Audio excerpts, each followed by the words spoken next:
not want to be so close to deal with them, we could always send a dog. So these dogs are trained to bite if somebody's moving or if somebody's not moving. Great!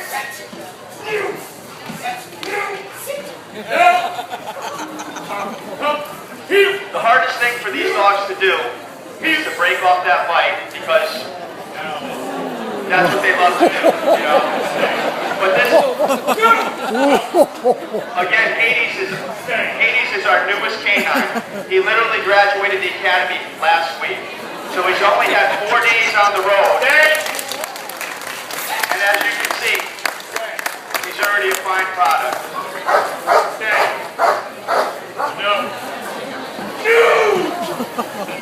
Now we can't let them get away with anything.